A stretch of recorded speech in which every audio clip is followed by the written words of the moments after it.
Hey everyone, welcome to the Coach Catalyst podcast. This show is about helping you grow as a coach by standing on the shoulders of giants.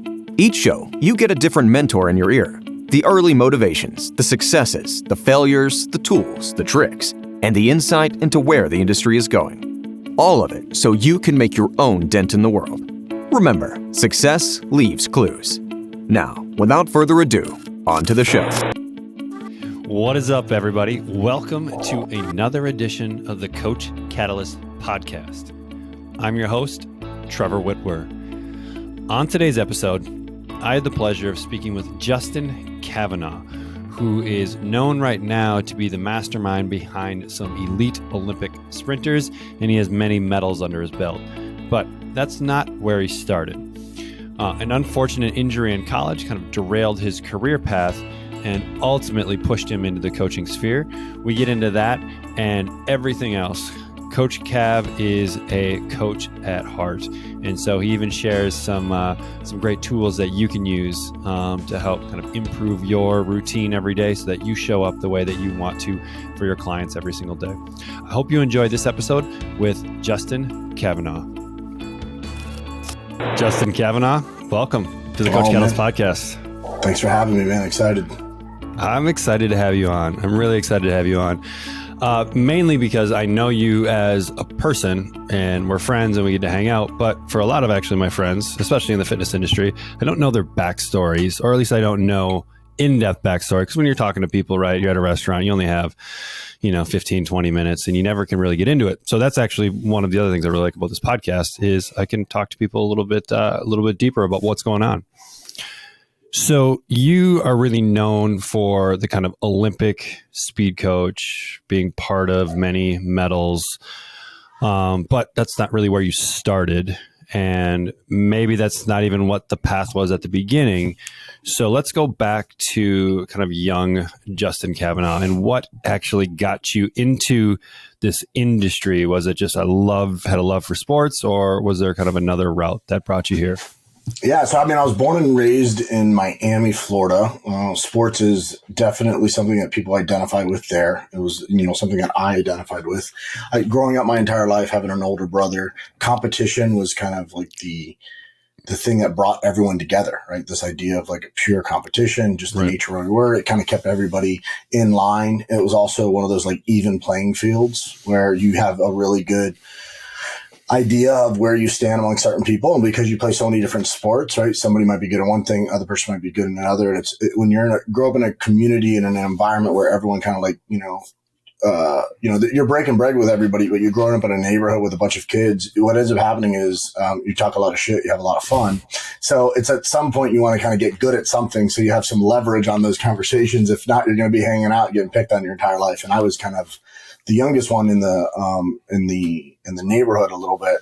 So I learned really quickly that, I better figure out how to fight, talk shit, or be good at something. So I tried to kind of check all three of those boxes, but was a 5-sport athlete all through high school. And, I had a lot of injuries that woke me up to a lot of the process. But how I got into coaching is I got forced into it. Right. At a young age, I was training with a lot of my friends that were high level athletes as well. Some of them were at the time, even in college, and some of them were, competing at the professional level, predominantly in football. Although I was around a lot of different other sports at a high level too.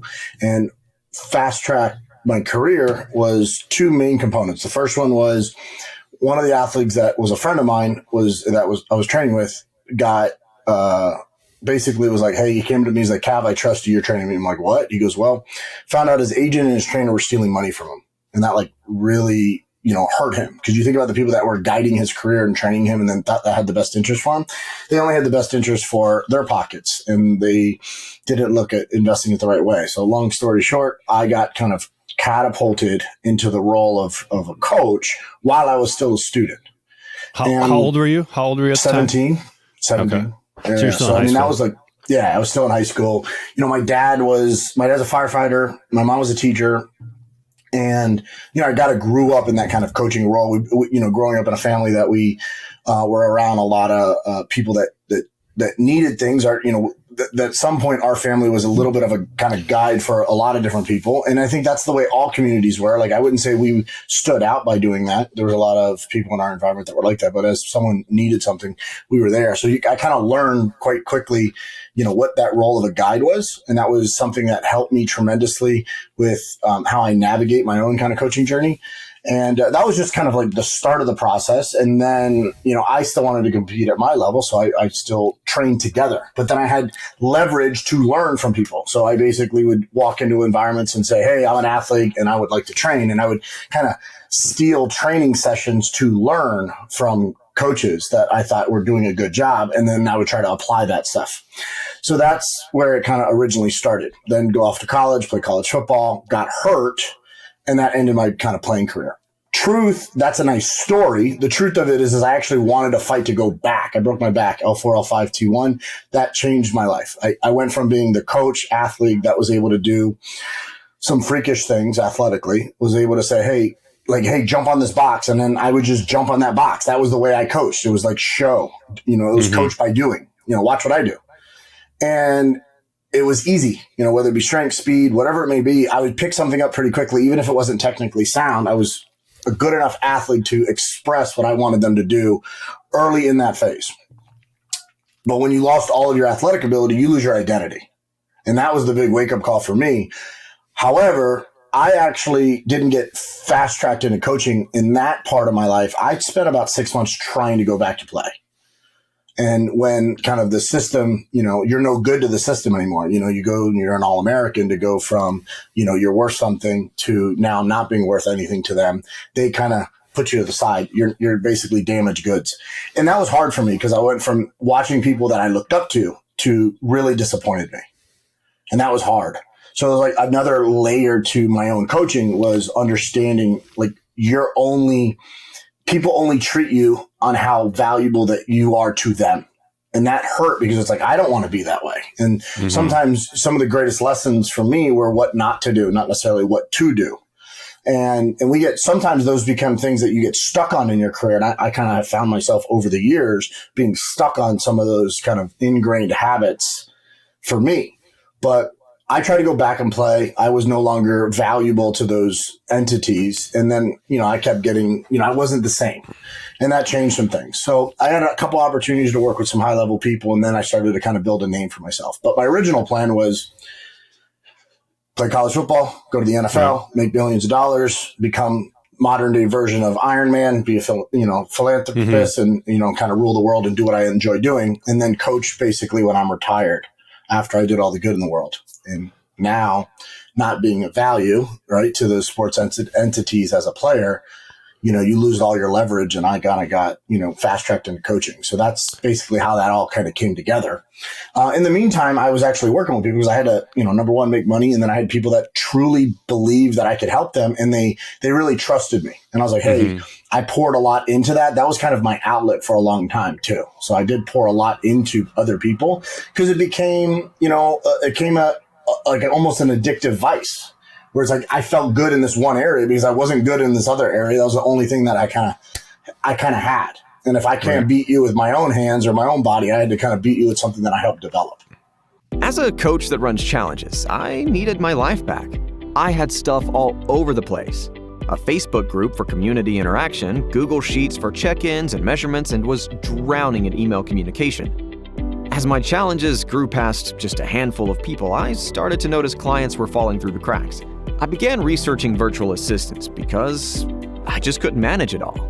And truthfully, the client experience was going down the drain. Luckily, a friend recommended Coach Catalyst and just told me to trust her. I'm sure glad I did. Now I can run my challenges with 2 or 200 clients with just a few clicks. The lessons get delivered on the right days, the accountability happens automatically, and most importantly, the communication is all in one spot. I even created 2 new challenges from the Coach Catalyst library. Best part, didn't have to change a thing. I used to spend 15 minutes just trying to log into all the apps I needed. Now I log in and my dashboard tells me who needs a shout out and who needs a kick in the butt in about 15 seconds. I feel like a huge weight is lifted off of my shoulders. I can finally spend my time coaching again instead of worrying about all the admin work. Do your brain a favor and get Coach Catalyst. So how'd the injury happen? Was it like freak training sports guys or was in it? Boca? Yeah, no, sport injuries, man. So I've never had a non-contact injury in my entire playing career, which is crazy, right? So I've never torn like a hamstring, never had anything where I've kind of misstepped or anything like that. But I've had a lot of like collision injuries. This one happened off the field. I was training guys for the NFL Combine while I was still in college. I climbed up on a roof because there was a bunch of medicine balls and stuff that they were throwing up there, and they got stuck on a drop ceiling.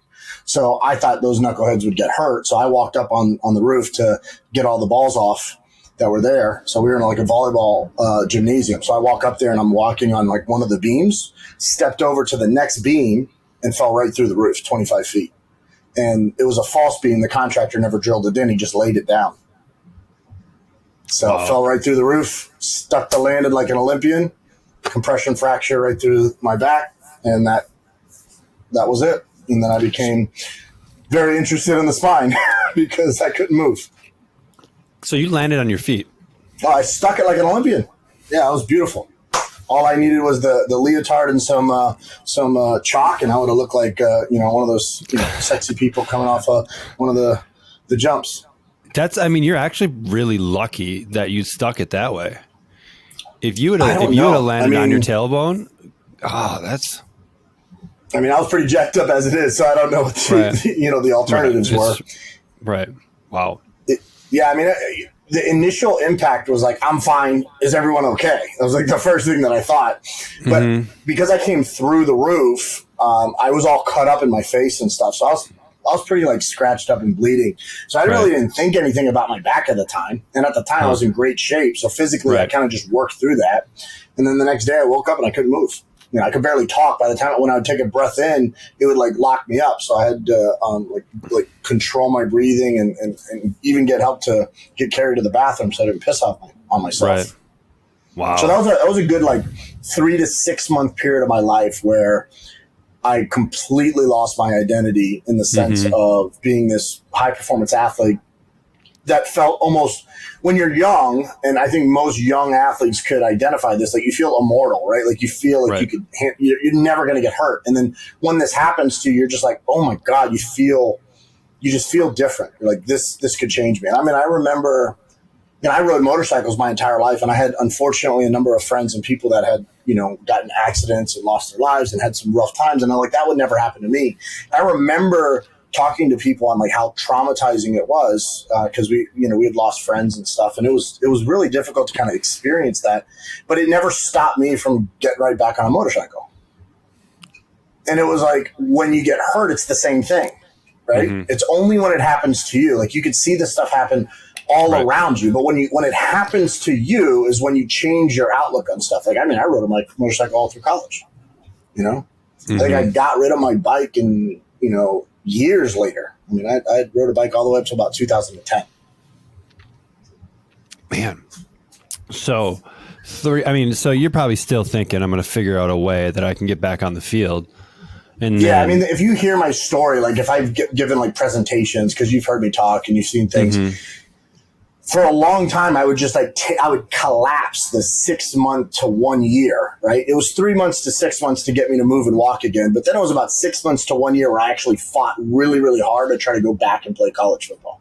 And I there's these people that say like, hey, if you wanted to play in the NFL, like, oh, but things happen, right? I truly believe, now being around thousands of athletes over the years that have been in the NFL, and there's not that many that actually have made it, and seeing those number of people, like if I wanted it, I would have figured out a way. But what was really difficult for me is it just didn't happen, and it wasn't in the cards. And that was a tough pill to swallow for me, because I spent a long time like thinking that was who I was going to be. And it was like, because I wasn't that, I was an immediate failure to myself, not to anyone else. It wasn't like I was trying to prove anyone else wrong or, anything. I was purely focused on trying to prove myself right. And I just didn't have it. And when you have to have that like self-reflection of like, you just don't have what it takes, whether it because of your life circumstances, what happened to your body, your like physical abilities or mental capacities, doesn't matter. If you don't have what it takes, it's just a very clear representation of where you are right now. You just don't have it. And for me, I had to sit with that. That was hard because I identified as that guy. Mm-hmm. So then like, who was I going to identify with? And then, I did like the ultimate parenting mistake, which is like you live vicariously through your kids. Well, I had these athletes that like were my friends, and I had to kind of find a way to like get them to win because it was still a competition. Mm-hmm. And you learn this in team sports too, right? You learn this in solo sports like wrestling, where there's still a component, track and field. There's still a component, even though you're the only one doing the race, the fight, you're still a part of a team. Mm-hmm. So I was able to pour myself into these other people and help them in some way. And I was a part of their success. I wasn't their success. It was just one little piece in that kind of puzzle.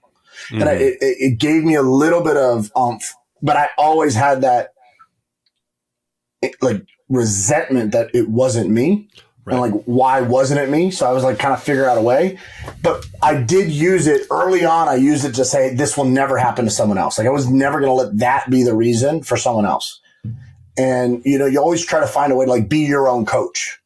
And if you could do that, you can start becoming a really good coach to other people.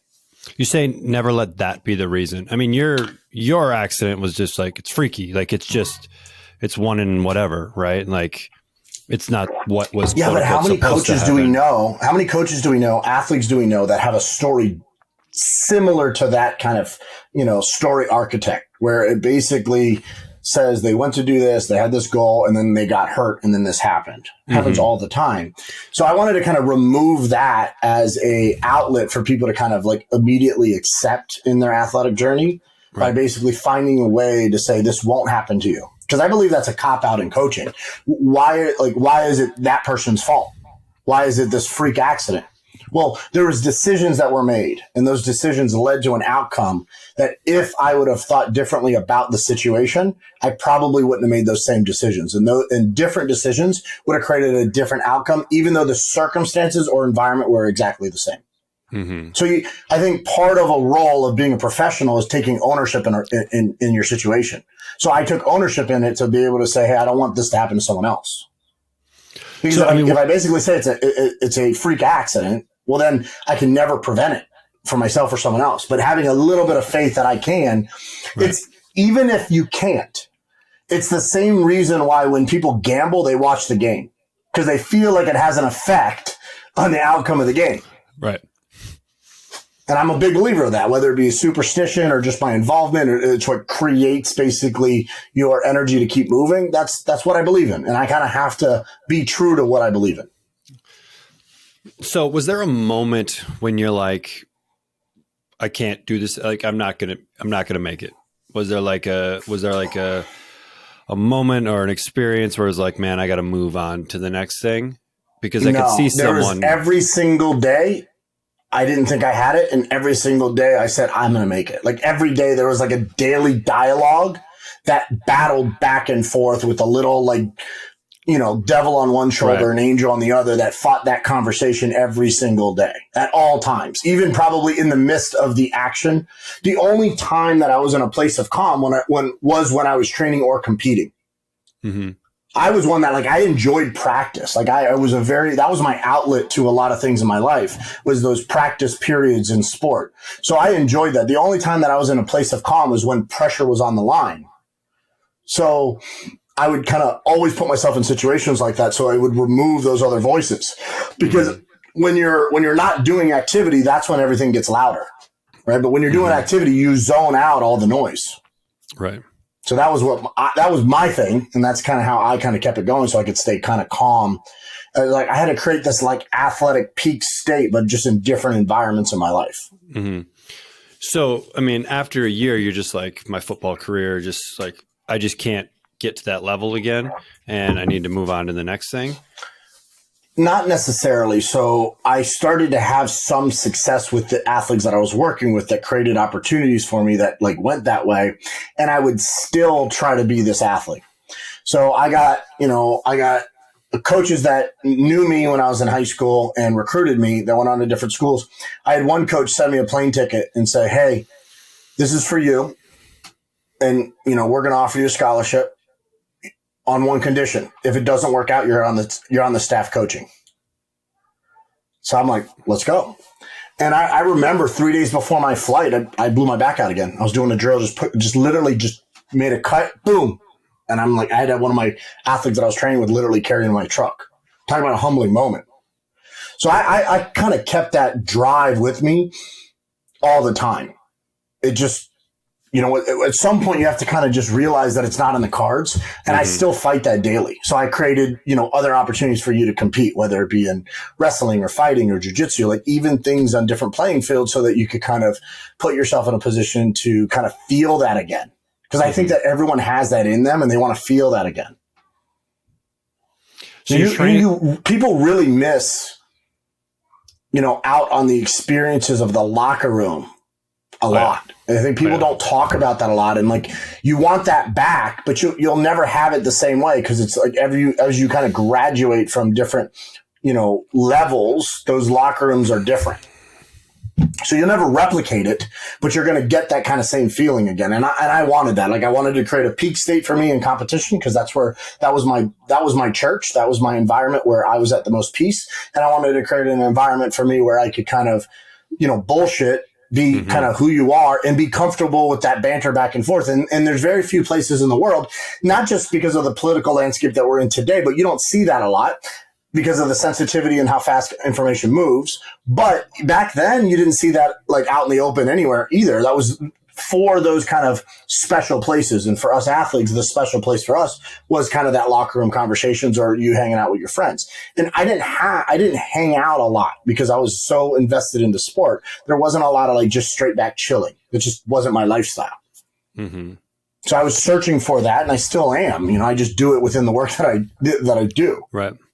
Yeah. I think that's so common amongst, kind of college athletes, especially where once you graduate, you spent the last 4 or 5 years with this group of individuals and you spend so much time together. And then all of a sudden you go and maybe get a job somewhere and it's like, man, like I miss the locker rooms. Yeah, the competition's fun, but a lot of what people look back on is they miss those kind of locker rooms, the camaraderie. I mean, we see it in the military too. Like guys get done with the military and they get back into regular society and they just struggle. Because it's like you miss that brotherhood or sisterhood or really that team atmosphere. And like, I mean, I've kind of searched for it even in my own life, and have been able to find at least a couple training partners that help kind of satisfy that to an extent. But I think it's super common. Yeah. I mean, you look at it and you think about it, there's no difference between athletes searching for that feeling and addictive behavior. So if you look at like AA, right? And you look at those step programs, there's no difference between what that person is going through and the athlete when he doesn't have that kind of abilities to provide value in those environments. The first step is acceptance. And most athletes, including myself, was not able to accept. So I went down that kind of resentment, kind of pathway instead of moving into kind of acceptance and saying, hey, how do I leverage this into, bettering my environments in the future? Now, I did pour myself into something.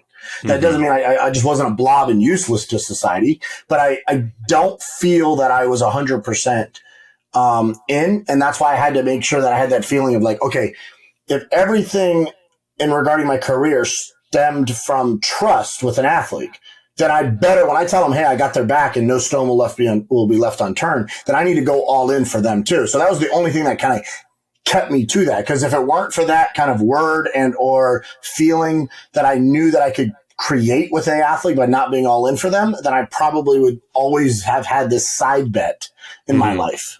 So that was the only thing that kind of forced my head to kind of turn away from the wall and focus on the work that needs to be done. Because if not, I still to this day, I struggle with like, well, I could like, that would be great for me. I mean, I got really well known for teaching the NFL and coaching the NFL combine athletes and getting them like, 8 years of results, in 8 weeks, right? Things that they couldn't do in 4 years of high school, 4 years of college. And I have to kind of make them get ready for their athletic SAT in 8 weeks. Well, what would happen if I just kind of poured that same strategy into my own life athletically? And, you kind of battle with that, right? But not often are you willing to just take 10, 20 grand and drop it into your own life for an investment to see if you still have it. Right. So, I mean, who are you learning from at this time? Because you're obviously trying, much of your career has been like, how do I perform at the highest level? And then you're kind of bringing some other guys along with you. like, who are your kind of mentors or informal mentors, or what are you reading? Where are you getting your information from at this time? Yeah, I mean, you got to go back to that, right? Like, so I talk about like one of my dad being one of the best influences for me as a coach, right? I watched him. He plays a different game. As a firefighter, you don't negotiate with environments. You basically make decisions that are life or death. So, it's very vertical based on the leadership side, right? But then you have to have trust in that. So that's a really big deal. So you learn some things there. And then I've been fortunate enough to have some really good coaches. My pastor growing up was Don McNeil. Don McNeil was a 10-year NFL vet and, a Hall of Famer at Alabama. My positional coach on the football field was Tony Nathan. Tony was a 10-year NFL player, 15-year NFL coach, and a Hall of Famer in college at Alabama. That was my positional coach. So here I am being around some people that people would, wait in line to get an autograph for. And I got the fortunate luxury of getting yelled at and disciplined by these people. It's amazing how many things in my life are just like, duh, that's how it's supposed to be. But everyone else has to learn it or pay to learn it. Mm-hmm. And then I would, reach out to people and use my athletic ability to be able to get in the door with environments to learn from them so that I could deploy the things I learned with the athletes that trusted me in that early stage of my process. And then it was a matter of just being in the right place at the right time.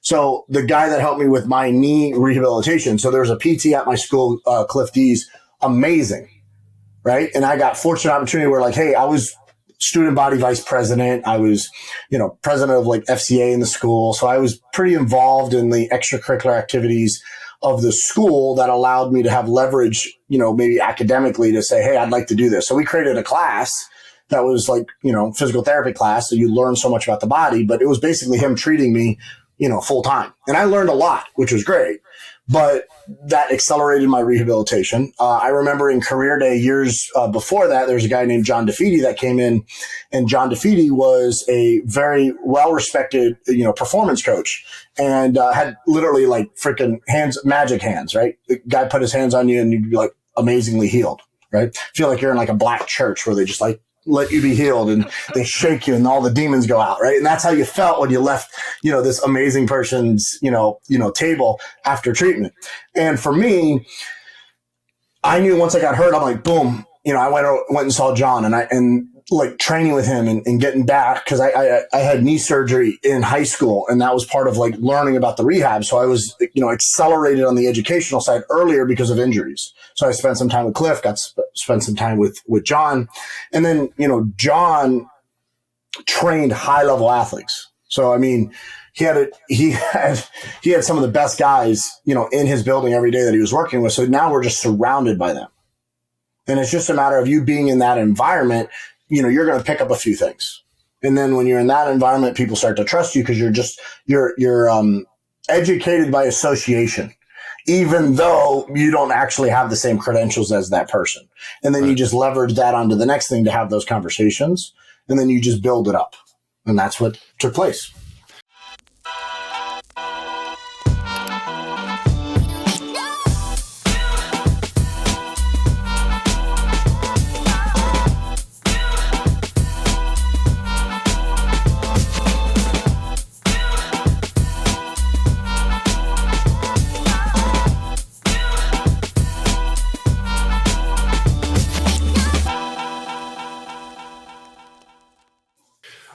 So you leave. So, I mean, you're kind of done with the football thing. You're training guys on the side. How, at this point, how are you paying the bills? And so are you just kind of training guys on local fields, or are you working out of a gym, or, what's going on in life at this point? I worked with John for a little bit, and then I trained people actually on the carport of my house in Miami. Okay.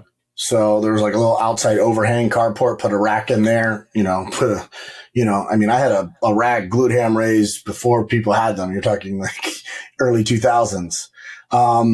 Nike would come around and started doing their testing, and they started the Nike Spark protocols with Vern Gambetti, who kind of pioneered that. And then Nike took it over with Student Sports and then built it. And I worked with them for 5 years. So that kind of changed the game with me coaching people, because it was hey, it's Coach Kavanaugh, click.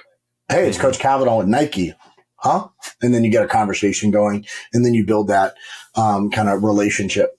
I remember early stages, I played against Sean Taylor in our rival high school. He went to Gulliver Prep. And Sean and I knew each other growing up, but we never really faced each other. Played against him one game. And he was an offensive player. So fun fact, I'm on his highlight tape, and he's not on mine, disappointingly. So if you want to see me get my ankles broken, feel free to, pull up a very bad VHS tape. But when I didn't make it, he paid for me to train his team. So I remember one year he paid me to train Gulliver's football program, and they had some success, and that kind of introduced me to some other people. And that kind of said, oh, you're training people. And then all of a sudden you're in this kind of business. Mm-hmm. So early stages, I have people like that basically were like, hey, we were in this together. Hey, I got you. Hey, train my team. Everybody wants me to donate and do this, but I know where that money's going. So I'm just going to pay you, but you're going to train the team, and they're going to get that without that money going in the wrong places. Cause he knew that, because everyone's asking for stuff, so sometimes the ideas will come from your friends or people, that are in the place that you wanted to be in, but they could afford those things. And that's where I learned a lot, is just letting people, how can I solve other people's problems without, without getting in the mix of it when it comes to the intention. Because I think a lot of people wanted to get with people like that so they could go and kind of have a money grab. But for me, it's he wanted something to happen. And then that was great leverage on my end. So he knocked out two birds with one stone. He helped somebody, get to a certain place in his business, and he helped the team basically get a service. And he cut out all the middlemen. Pretty smart move from, somebody that's, just a couple years in the league. Right. And so, at that point, you're kind of really getting into speed with Nike and their Spark training, and football is kind of being a niche. And are you just kind of bopping around from team to team? Or are you starting to think about, hey, I need to maybe have my own facility, or what's the mindset at this point? The luxury of being in South Florida and where I'm from, even if it rains for 20 minutes and you're back out on the field. And we're so used to that, so it wasn't an issue. So there was, whether it be Tropical Park or different places, you were always, in those environments training. So it wasn't that big of a deal. And then when I kind of got an opportunity to open my own facility, I opened a small, 2,500 square foot facility, and was able to just put my weights in there. And that's where I built I started my first facility out of there, where it actually had a lease. And, that was when oh shit, you got to pay the bills. Right. Mm-hmm. And a lot of the clients that I had were in different areas. So where was I going to work with them? And, I remember if you know anything about me, I'm not a morning person. My first clients were 4 and 5 a.m. So I hated it, but that was just part of the job. You had to do it. And my last client, I think, was 11 o'clock at night. I remember David Cooney. David currently right now is the director of football operations or head of recruiting for the University of Miami. And he was one of my pro athletes at the time that was kind of trying to get in the league. David would train with me at 11 p.m. at night. And I would have to I would literally, work with him till about 12:31. I'd fall asleep. I'd wake back up for a 4 o'clock session, work, go do breakfast, catch a little bit of a nap, and then go right back to it. So as you could probably see, those are some of my still same behaviors, just instead of training, that work has moved into business. Right. So if knowing what you know now, would you have made that same decision to open up the facility, or would you have maybe operated things differently with the kind of business knowledge that you have now? Whew. Man, I made a lot of mistakes when I opened the facility, and I've had so many locations over the years that I've learned so much from each time I've opened. So I wouldn't go back and not do it, but I would definitely do it differently. I negotiated my rates since the day I opened. I had a set piece of paper, and this is exactly how much people paid. And then I would have people come in that were great clients, but they were businessmen. They were very successful, and they would be like, "I'm going to do this, but I'm going to pay you this much." And I'm like, "That sounds awesome." But it went against everything I started. And then it slowly moved away from the model that I originally intended. And believe it or not, that original model would have done fine if I would have stuck to it, but I never did. I always made this kind of agreement with myself that I wouldn't let that happen again, and then again, and then again. And then when you compound that, you start moving so far away from your business model that you no longer actually have the essence of what you originally put down on a business plan. So your operational structure is completely different than your business model. So how can you judge if the business model is good or bad? You're not actually doing what you said you were doing. And because you make these agreements with yourself that I need the money, or I would really like to work with this client, or they're a great guy, you know, and then you start to realize like, oh, is this what's in the best interest for me? And if you actually have a problem saying that, you should ask yourself, if you're a young coach and you don't have a family, like I have a family, so I have to make decisions based on what's in the best interest of my family. But as a young coach, when I was the only thing that was on my mind selfishly, I would almost say like, is that the best interest of your client? Because if your client pays you, if you're a coach and you make $75 a session and a client comes and says, I'm going to pay you $150, are you going to give them more attention or less? You're going to give them more. Right. And if that same client comes up to you and says, I'm going to give you $500 a session, but I don't want anyone else around, would you be willing to make those sacrifices so you could be 100% focused on that client? Yeah.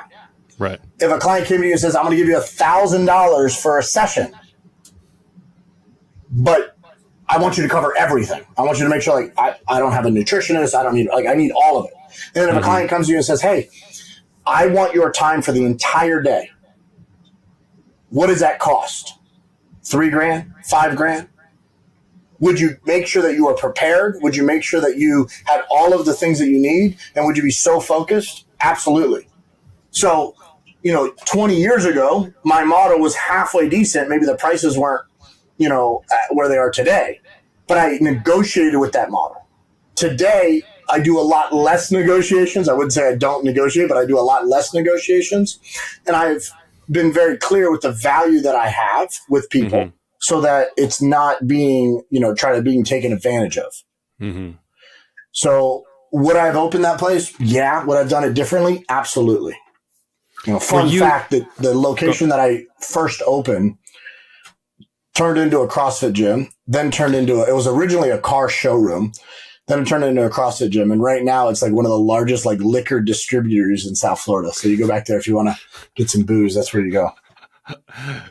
So were athletes paying the bills at the time, or were you training Gen Pop as well? 70-30. I got pretty good in with like two different clientele in the general population side. So I had some A-list celebrities. I'm in Miami, right? So I did have some super high profile celebrities. I worked with a lady, Jennifer Nicole Lee, and I helped her like write her programs. And she was on Oprah. She did this amazing transformation. I met her at like a personal training certification, and she was just an absolute rock star and a huge, she was like, at one point, like world's top 10 models of all time. She was on one of the most fitness magazines ever. And, that gave me an in because anytime that we did a thing together, I had this like huge population of women that looked up to her that I could work with. And then, so celebrities, I had an in with them on the Gen Pop. And then I actually had another interesting one where I met a plastic surgeon, and they would always tell their clients that they can't work out after they get, nice implants or nice enhancements in Miami, as you would call them. And then what happened is they would become less healthy, less active, more depressed, and obviously gain weight. So they needed someone that they could trust and say, hey, it's okay if you actually train, but you don't stretch certain areas of their body and put them in bad positions because it would affect the surgery. So I kind of got a little bit of a knack to being referred by plastic surgeons to go do that. And that on the Gen Pop side, that actually paid really, really good money because they were already used to spending a lot of money on their image. Right. So then they spent all this money, and then it was a good leverage point. So that was an interesting one. But I was, for 20 years now, the bulk of my business has all been athletes. Whereas everyone has said you cannot build a business in the training world with a brick and mortar and a high overhead training athletes. I've only done that. That's the only thing I've done. Matter of fact, one of the things that Kane has helped me with is actually converting our athlete business to an executive level of people, because that's another clientele that I work with today. But I just don't resonate with that population that much. I'm very good in a boardroom with them. I'm very good at giving them advice. I'm very good at structuring their days, helping them become high performers. I'm really bad at empathy with people that don't look at their life as sport. Mm-hmm. So I've struggled with that. I'm not really good at the behavioral change model with general population. I'm really good at the behavioral change model for athletes because it's really simple. You drag a horse to water, and if it, you just let them drink. You don't force them if you're a general pop. But for me, I slam their fucking head in their pail, and they drink or they drown. Mm-hmm. But you told me you wanted to achieve something, and the only way you're going to do that is inside this pail. So I slam their head in there. They're going to make a choice real quick. And then if they drown, that's on them. Mm-hmm. You know what I mean? That's a tough place to live if you're a coach, is the commitment to the athlete's goal, even despite the athlete's, daily decisions and desire. I think that's a challenge for a lot of coaches is they feel like if the athlete or the client isn't successful, they take it almost personally. Like, I didn't do everything that I needed to do for this person to be successful, which from the start, that person may not have been successful no matter what, because they just weren't in the right headspace to be able to make the change, show up on a regular basis or whatever. Yeah, but most of these people, they're coming to you for that very, answer. So using that as a starting point is a cop out. I believe all coaches should take that personal. Mm-hmm. So I actually agree with that sentiment, is that you should feel like you failed, because it's the only thing that's going to drive you to change. Just like your client should feel like they're failing right now, so that they understand where they're aspiring to go is going to take a significant amount of effort in that change. Where you maybe have not been prepared as a coach is to adequately educate, communicate, and inspire them for each one of those decisions, giving them basically breadcrumbs to something bigger over time. But if you're trying to have them eat an elephant all day today with all of these habit changes, it's probably not going to happen. It can happen with an athlete, because you need them to make a complete life shift in order to achieve this goal that most average people don't achieve. Mm-hmm. But we're talking about the 1% of the world. Right. So you have to strongly disassociate everything that is normal to their behavior, because that's what has created the environment that they're in right now. And they're trying to be over here, but they don't belong over here. So how do you make those changes? You have to make a drastic shift. But for the behavioral change side of things for a general population, you do need to make this drastic shift. It just needs to happen over time. Right. Because if not, it won't stick and it won't be created into the new behaviors. But if it happens rapidly, they probably won't stick. They'll fall off. They'll just flip-flop. Mm-hmm. But for an athlete, there's a window, right? And if that window is here and they're coming around this timeline and that window is closing, if you don't hit that window, you miss the boat. Right. So I do feel that a lot of coaches take on athletes with huge ambitions and with good intention, but with lack of experience and not the right game plan, that their strategy actually runs that athlete right into the wall because they miss the timing. And that's why I'm very blunt with most of my athletes. I get shown no time. I have no time for motivation with you. If I have to motivate you every day for you to change your life, I'm just not the right guy. Mm-hmm. So I don't sell the unsellable. Like, if an athlete comes to me and says, I want this, you get two questions. How bad do you want it? Do you have what it takes? The rest I'll take care of. But we're going to always kind of frame those two questions in the work that we do on a daily basis. Do you have any tasks that you take athletes? Because it's easy to say, yeah, I want it. Like, we're standing here, we're talking, we're having a conversation. Yeah, coach, I want it. I'm ready. I'll do whatever you need to take. Do you have like a trial period with your athletes, or do you have anything like show up at 4 a.m.? You don't get up at 4 a.m., but show up at 4 a.m. and we're going to rock and roll this thing. And if they're late, then it's not a good fit. Or do you just kind of feel it out as you go session to session? Oh, man, that's a great question, because patience is definitely not my strength. So as a coach, I've become more patient over the years, and I would say I'm starting with drops in the bucket and I don't really have a lot to give. But with athletes that are expressing that they want it, but they are not doing the things that represent their goals, It's a matter of self-awareness. So how do we create a regulator on a daily basis that creates self-awareness? We have to create an environment where they constantly see what they're doing and where they stack up to what they're trying to achieve. And it's that daily or in-action reflection that's a requirement. And that's primarily what I do. Like, if an athlete really wants it, they're going to show up on time, and then I'm going to kick them out if they do that. Like, not exactly. I can't say that that's true. There's so many different life circumstances. There's so many different things that people, do. A good example is when I ran, the youth performance environment at SSI, when we had hundreds of kids a day coming to our facility between the hours of, 3 and, let's say 7:30 at night. I never punished a kid for being late. 10 years. Never punished one kid for being late. Because at one point, we had a kid get into an accident and my heart sunk because I thought that they were trying to get to the gym on time. Thank good it wasn't. Not that it's a good thing that it wasn't from that reason. Thank goodness the kid's safe, first off. But it snows in this area, which I'm from Miami, so wasn't prepared for that. And you realize, like, oh my God, you're putting 16-year-olds in a car and they're going to rush because they're going to get punished to an environment for practice for them to get better.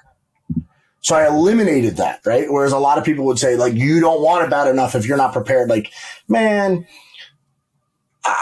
for anyone that's listening to this that has kids that are ages 12 to 16, that could honestly tell me that your kid plays sports and has always had his cleats and his gear prepared for practice and the game, I mean, you've built basically a machine, or you're lying.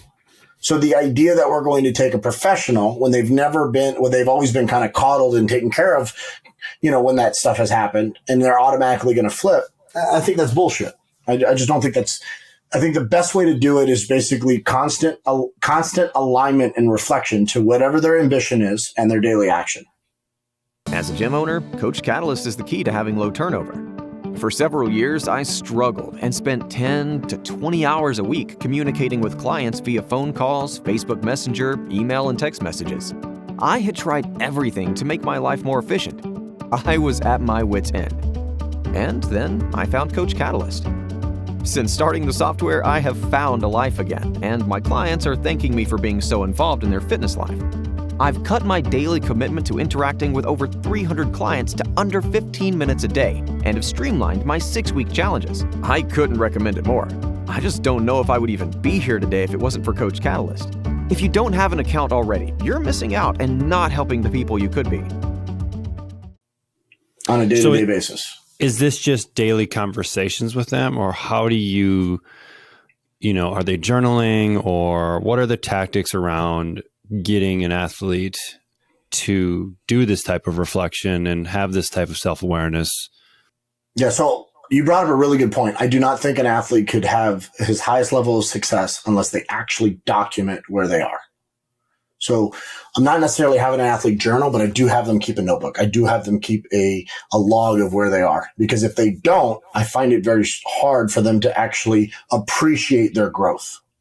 Most athletes do not know how far they've come working with the coach that they have. So if you're a trainer, a lot of times your clients will forget how much they've improved because they haven't documented it. But if it's in the same place and they just have to flip back 20 pages and go, oh my God, I'm a different person. Do you have a set of questions, or do you have a template that you use with them, or is it? I do. Yeah, I do. And so for instance, this came from, Tanya and I on our day-to-day kind of relationship. We'd come home. This is even before Thomas was born.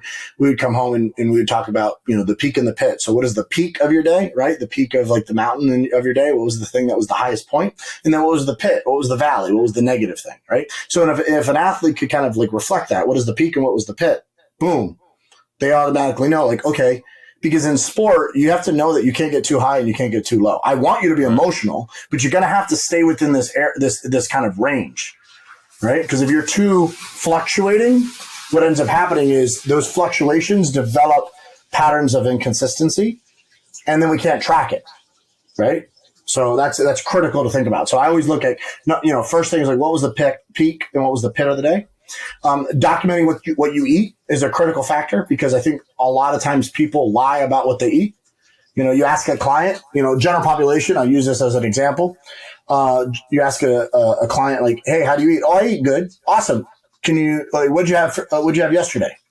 Oh, yesterday was a bad day. Okay. I thought you just said good. All right. Well, let's go back. Why don't you just write down like a weekly log? What'd you have this week? Oh, they give it to you yeah, but this week was a bad week. Okay. But when was it? Right? Because we're talking about the now, and you're fat. So I'm a little confused. And yeah, that's how I talk to people. And I think, oh, you're not sensitive. No one's hiring me for sensitivity training. They're hiring me to change their body. Mm-hmm. Simple as that. It's not that hard. People overcomplicate this stuff, and then they don't want to admit when they need, where they need to work on this. If you're dealing with someone that is sensitive about that subject, then you need to treat them differently. But I don't attract those people. Mm-hmm. Do I work with them? Yeah, they always pop up, and I'm like, shit, this one's going to be a lot harder than I wanted. But it's what it is. And normally they're your best clients because you learn so much as a coach from them. But, peak and pit of the day, right? Track their food. Right? I'm a big believer of, I think it's the Thomas Jefferson approach, where it's like, what is the schedule of your day? I may be wrong on that, but laying out your day. Blocking off the sleep time was it was the biggest wake-up call for me when it comes to documentation. I don't sleep that much, as you know, with our interactions. A good example, I came back from the Minnesota Vikings game on Sunday. On Monday, I spent with Thomas and Tanya, and then Monday afternoon, I drove up to New York. We got in New York at 7:30. It was a 4.5 hour drive, treatment for a few hours in coaching, and then drove back at 11 and got home at 3 a.m. And I was up at 7:30 this morning, getting ready for start of the day. That's my rhythm, right? At some point I'm going to crash, but I just have my own levels of balance, right? I have my own levels of structure. But if you could actually structure your non-active time and say, this is when I'm sleeping, this is what I'm recovering, then all of a sudden, now you have this box that you can work in. How many clients do you deal with, Trevor, and have you seen that they don't actually block off their time that they're trying to work on themselves? Mm-hmm. So the first thing that I do with a client is hey, when are you actually going to come in? 4 to 5. Okay. So you're going to come in from 4 to 5, but you're working all the way up to 3:59, and you expect that you're going to be mentally ready to come in. Right. So you got to teach them to start shortening their day a little bit and then being more effective, because work will always expand to whatever is allotted as far as the time. So it's our job to kind of condense the times and block off the other things so that when they're in that environment, we could change their state. And then if I could just start writing down the things that slowly change their state, and then they could document how they feel, and you could easily just do a plus or minus. See, it's a +1, a -1, or a 0, right? And the zeros normally are indecisions. It's a decision to make a negative choice, right? A decision to make a positive choice, or an indecision. And the worst place for your clients to live is in that 0, right? Is in that kind of yellow area. So you're trying to get them to document that so they see it. And then I have what's called a Power 5. A Power 5 for me is every single day I got to do these 5 things. And this is the stuff that kind of gives me the energy so I could give back to other people. But if I don't do these 5 things, then I will not be able to give to my clients, my athletes, and the environments that I'm involved in, including my family, which is the highest of priorities, the best version of me. Because everyone says, you got to be the best version of yourself. But how do you do that? What does that mean is one thing, right? What is your why? How do you deploy that in the world? That's one thing. But how do you do that is a completely different, ballgame. And unless you're a high performer or you've seen high performance at a super high level and you've had skin in the game, you have no idea how this shit actually happens. So for me, I got to be able to show up. So number one, I got to do these 5 things every single day. I have to read, because I got to bring in good content that I curate. If not, I'm now opened up my ears and eyes to the world's problems, and that's being inundated on me on a regular basis at a speed that I can't catch up. And that information most often is negative. So I want to basically consume things for me that is where I want to go. So read, I want to write. Writing creates a reflection on my thoughts and allows me to start putting things down. Talk about journaling. That's one of the steps. That's number 2. Eat. I forget to eat. I have to fuel my body. My biggest problem is not eating, bad. It's not being prepared to having the food in order, forgetting to eat, and then I binge. I've never been out to dinner with you, Trevor, and you've not had dessert. Every single time you have dessert. I can't afford that, right? Because I am all fluctuating all over the place. But when I'm super consistent and disciplined, right, my body feels, and it feels better. When I feel it the right way, it feels better. So it's eat, move, because if I don't move, it's a lot easier to keep a hinge greased than let an old one get rusty. So I need to move. And then number 5 is I got to pray. I have a higher purpose in my life and I have a higher power. And it's my job to constantly align those, because if not, I got to come home, open the door and see my wife and have a level of kind of, reflection on how I'm showing up. So those are the 5 things. Those are my power 5. I ask athletes to kind of create their own, but those kind of give you a good idea of how I think and what kind of drives me. The other thing that I will say is whenever you go into an environment as a coach, I'm a speed coach, so I learned this analogy from Jim Quick, the memory guy, and I was like, man, this is fascinating, and it works really, really well. So whenever you go into a new environment, you want to think fast. So F stands for forget.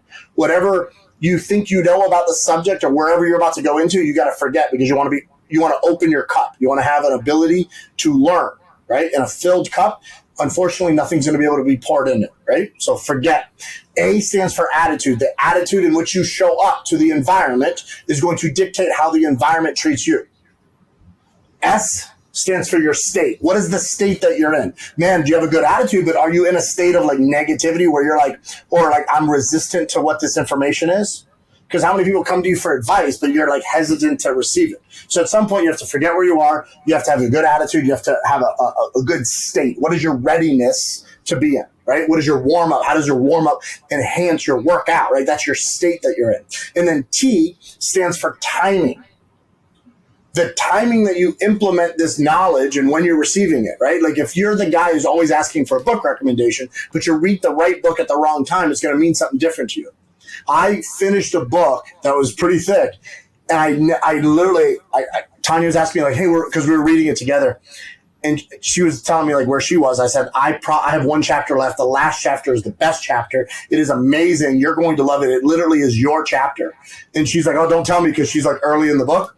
I finished the book. I literally started it right after I finished it. I went last page, first page. It was that good. And it's already ooh, I'm picking up different things. Just like when you watch a movie, you see different things. So for me, it's forget where you are, forget what you think you know about the subject when you go into an environment. Number A is your attitude. If you show up with a negative attitude, you're going to get that back. S is state. How do you prepare yourself in the best position possible so that you get the most out of the thing you're doing and a compounding effect of the next thing that you do? T stands for timing, making sure that you're in the right time to learn that in your life and receive that information.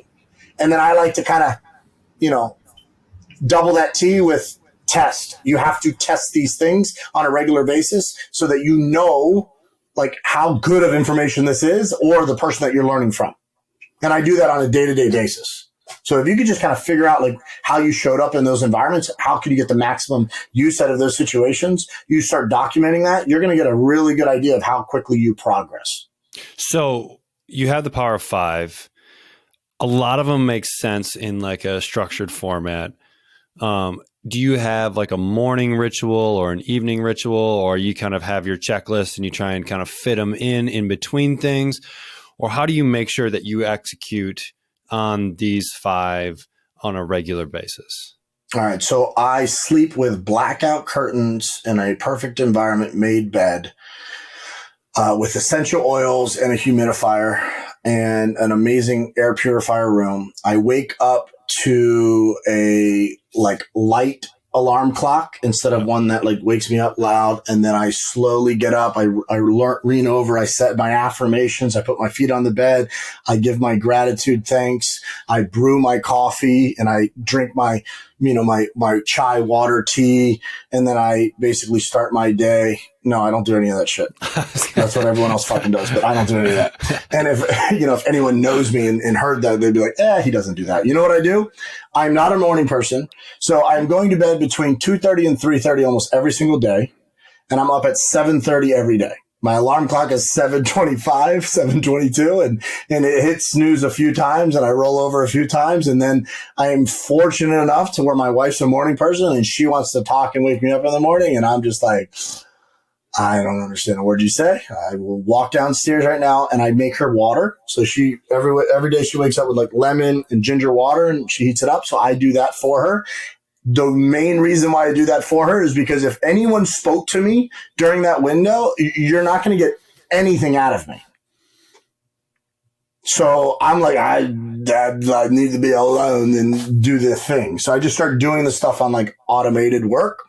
And then I hit an espresso, slowly start to wake up, feel really shitty walking up and down the stairs because I'm, 245 pounds and I've, hit a wall my entire life, like with things. So everything hurts. And then I slowly get going. And by the time 10 o'clock rolls around, you could actually ask me a question. By the time noon hits, rolls around, I could have conversations with people. And then by the time 10 p.m. hits, I hit my peak hour and I'm ready to rock and roll.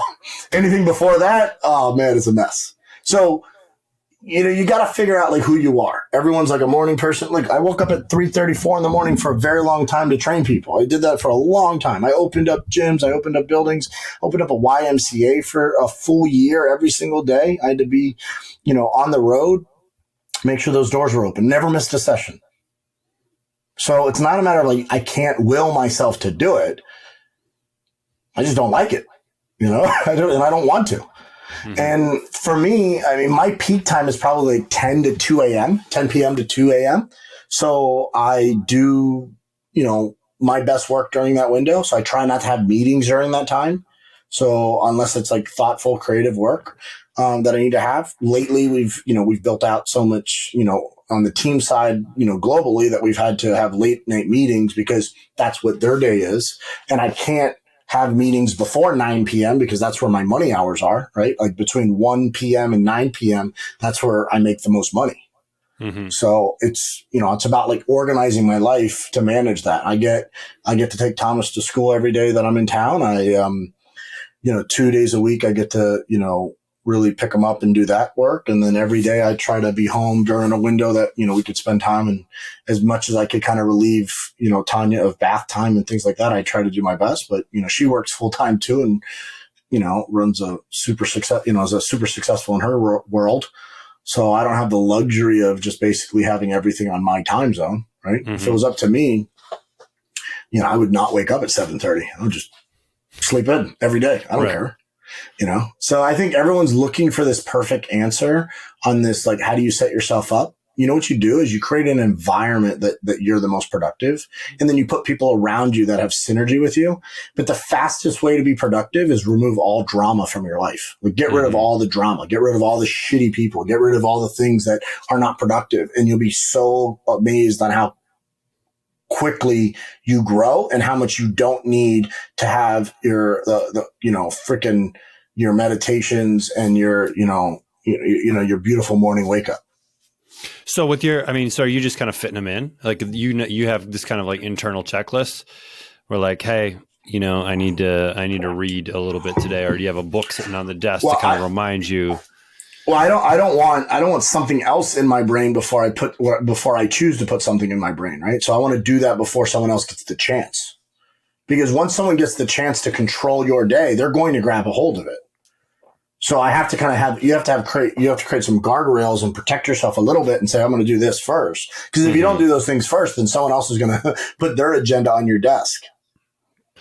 So you're taking care of a lot of that stuff kind of first thing in the morning, maybe after Thomas goes to school. And you're kind of done with that morning. Yeah. So, I mean, in a perfect world, right, it would be, breakfast, Thomas drive, Tanya's water, breakfast, Thomas drive to school. He's right next to, One Life. So I'd go to the gym, hit the sauna I like to be in the sauna for a long time. Heat will never be my problem. So I could be in there for 40 minutes to an hour, train a little bit so I could get some movement in. I'm going to be listening to things when I'm in the sauna. It's not like my meditation window. It's a learning period. So I could just listen to stuff, and chill. and then, hit a workout. I'm a music guy when I'm working out. I'm a quiet guy when I'm coaching. So I like things to be dead quiet. But if I'm working solo, I like to, listen to music. And then I will start to have my conversations with people and kind of, gear up. But right. I like to put things in motion before the day starts. So my nightly work, instead of sending an email first thing in the morning, if I could send an email at 10, 11, 12, 1, 2 in the morning to people, it's going to be it's going to be the first one in their inbox. People want to I get to work early at 7 or 8 a.m. and beat people that are going to show up at work at 9 a.m. or 8:30 to send emails. Well, I beat your ass because I got there the night before. Right? So if I got to you at 2:30 in the morning or at 2 a.m., I've won that battle of speed because I'm the first thing, right? And if they start prioritizing what needs to get done, I'm going to be that first thing. So I like to put things in action while I'm doing something else. Mm-hmm. And that's what's helped me tremendously with even my communication. Most of it is asynchronous. I basically work with East Coast people during certain parts of the day. And then I move west, right, with those conversations. And then I, move overseas later at night. That's basically what happens. But I'll do coaching calls with all my California clients and at night. And then I'll do, completely different side of the world, super late when everyone else is still shutting down. Following the sun. I love it. Man, I mean, we could chat about this stuff all day, and we'll probably have to do a part 2 of this. But I know you're a busy guy, and I want to make sure I respect that time. So I've got a quick kind of couple rapid fire things to finish this up today, and then we'll let you get on with it. So first one is taco, burrito, or quesadilla. Taco. People debate this? It's very interesting. It is very interesting. I would say taco is not the most popular. I would say burrito is. Oh, well, that's disappointing because people think Chipotle is good food. So that's their problem. All right. Next one we got here. What's a purchase you've made recently for $100 or less, but has provided profound value? Oh, man. It's $20. This thing right here is awesome. It connects to your phone. Little magnet, you could adjust it. I could just slap it right on my gun rack right here, right next to in my studio, and I could have it right there. But I could take it with me and throw it on a rack in the gym and do some little cute selfies and get a little nice ass shot while I'm in there and look pretty good. I'm the next Gymshark model, baby. Let's rock and roll. I was wondering why your Instagram following was so large, but now that thing's big. Normally, I mean, you have to understand, Trevor, if I had true body dysmorphia and I was super self-conscious by the way I look, I was shredded, I would have 1 million followers. I would walk around with my shirt off all day long. But since I don't, I actually have to be somewhat intelligent and get good results. All right. What cartoon world would you live in if you could for a week? Cartoon world. Looney Tunes. Looney Tunes? Yeah. Who's your favorite character in Looney Tunes? Oh, man. I mean, it just depends on the context, right? Right, for exactly. me, I mean, I'm going to go Tasmanian Devil. So if you could kind of, if you could, it's very fitting. It's very fitting. Yeah. I'm definitely going to do that. Fun fact, if you know me, you see that I wear a ton of different socks, right? So you see I'm a big sock guy, and a lot of them are Looney Tunes and different characters and things like that. But the reason where that came from is I used to wear dress socks in to school, and one day to practice, I did not bring my actual full set of clothes. I didn't bring extra socks, so I had to wear my dress socks, which happened to be all black with green Marvin the Martian on them. And I played center when I was younger, and my mom came to pick me up that day, and she's like, "Oh my God, I could finally see you." I'm like, "Mom, I'm the short, fat, white kid holding the ball before I hand the ball between my legs to Odie, who's basically your other son, who lived with us, was my best friend, and we're the only 2 white people on the team. The center and the quarterback's a big Oreo cookie. That's all it is. And you're telling me you can't find me? I'm the fat white guy, and Odie, who's my best friend, who lived in our house, is the other white guy that's super athletic. And you can't tell me who I am?" So ever since then, my mom went to Walmart and bought me a bunch of different like cartoon socks, and I wore them before they were cool. Now I have a great sock game. That's awesome. Yep. I love it. All right, Mr. Kavanaugh, it's been a pleasure. Appreciate you for having you on, man. Awesome, man. Thank you so much, Trev. Thanks so much for listening to another episode of the Coach Catalyst podcast. If you are a coach looking to do more for your clients than just workouts, give Coach Catalyst a test drive. Try it for 14 days. Jump on call with your personal strategy coach, Ashley, and see how easy technology can be, all for free. Tell them Trevor sent you. Until next time, keep changing lives.